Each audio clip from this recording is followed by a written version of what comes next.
보건복지부가 전하는 두 번째 희망편지, 건강한 삶 보장에 대해서 살펴보겠습니다. 과장님, 저를 포함해서 건강한 삶에 대해 관심을 갖는 분들이 정말 많잖아요. 이 부분에 대해서 보건복지부도 역점을 갖고 또 추진하고자 하신다고요? 네, 건강한 삶이란 사실 병이 나기 전에 예방하고 관리하는 것이 중요합니다. 그래서 보건복지부도 우선 아프기 전에 건강을 관리하고 질병을 예방할 수 있는 일에 역점을 두고 있습니다. 제 생각에는 우리 국민들이 평소 자신의 건강에 대해 그다지 크게 신경 쓰지 않는 것 같습니다. 한 가지 예를 들면 우리나라 남성 흡연율은 OECD 34개국 중에서 2위입니다. 이 때문에 정부는 담배값을 올렸습니다. 이것만으로는 부족하기 때문에 금연구역도 확대하고 담배값에 혐오스러운 경고 그림도 넣도록 노력하고 있습니다. 또한 금연상담이나 금연보조제를 지원해서 담배를 반드시 끊을 수 있도록 도와드리고 있습니다. 그럼에도 불구하고 아프면 너무 비싼 병원 진료비 때문에 병원을 이용하지 못하는 그런 일이 생겨서는 안 되겠죠. 그래서 치료에 드는 비용을 정부가 획기적으로 지원해 나가고 있습니다. 네, 획기적인 지원을 말씀하셨는데요. 4대 중증질환과 3대 비급여 항목에 대한 의료비를 줄여주는 정책을 말씀하시는 건가요? 네, 그렇습니다. 암, 뇌혈관, 심장질환, 희귀 난치 질환을 갖고 있는 4대 중증 질환자의 경우 고액 항암제나 치료법, 첨단 필수 검사 등 200여 개 항목에 대해 새롭게 건강보험을 적용해서 4대 중증 질환자가 부담하는 의료비를 대폭 줄이겠습니다. 그런데 의료비 지원이 4대 중증 질환자들에게만 집중되는 거 아닌가요? 그렇지는 않습니다.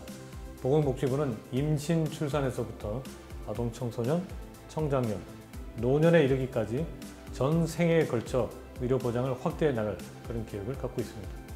2015년 고위험 산모의 의료비 부담을 줄이고 아이들에게는 A형 간염까지 무료 접종이 확대될 그런 예정이 있고요. 또한 어르신들을 위한 치매, 호스피스 완화 의료 등에 대한 지원도 강화할 계획입니다. 네, 전 생애에 걸쳐 의료 보장성을 확대하시겠다는 말씀 참 든든하게 들리는데요. 그렇지만 또 한편으로 몸이 불편하지만 또 멀리 있어서 몸이 아파도 병원에 가지 못하는 분들이 계시거든요. 이분들에 대해서는 어떻게 할까요? 네, 2015년에는 원격 의료를 본격적으로 확산할 계획입니다. 현재 원격 의료 시범 사업을 진행하고 있는데요. 올해에는 참여하는 병원이 9개에서 50개로 늘어날 그런 계획입니다. 또한 국방부, 해수부, 법무부와 협업해서 다양한 형태의 원격 의료를 추진해 나가겠습니다. 네, 최근에 의료 분야에도 한류 열풍이 불고 있다는 이야기를 들은 적이 있는데요. 한류 의료, 어떤 부분인가요? 우리 의료 기술은 이미 세계적인 수준으로 인정받고 있다. 그런 얘기입니다.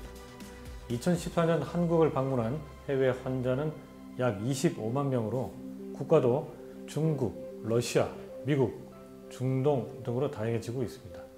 또한 해외로 진출하는 국내 의료기관 수도 크게 증가하고 있습니다. 네, 의료 세계화가 이루어지고 있다 이 말씀이신 것 같은데요. 실제로 국민들에게는 어떠한 혜택이 돌아갈까요? 우선 일자리가 늘어납니다. 일자리가 3만 8천 개가 늘어나고요. 부가가치가 2조 원이 늘어나게 됩니다. 이를 위해서 여러 가지 노력을 기울이고 있고요. 보건의료 산업은 분명 우리나라의 새로운 성장 동력이라고 할 수 있습니다. 의료 서비스의 경우에도 해외 환자를 돌보는 과정에서 의료 기술도 한층 더 좋아질 것 같습니다. 이렇게 되면 결국 그 혜택은 국내 환자에게 돌아오는 것이죠. 네, 지금까지 보건복지부가 보내는 두 번째 희망편지, 전 생애에 걸친 건강한 삶 보장에 대해 살펴봤습니다.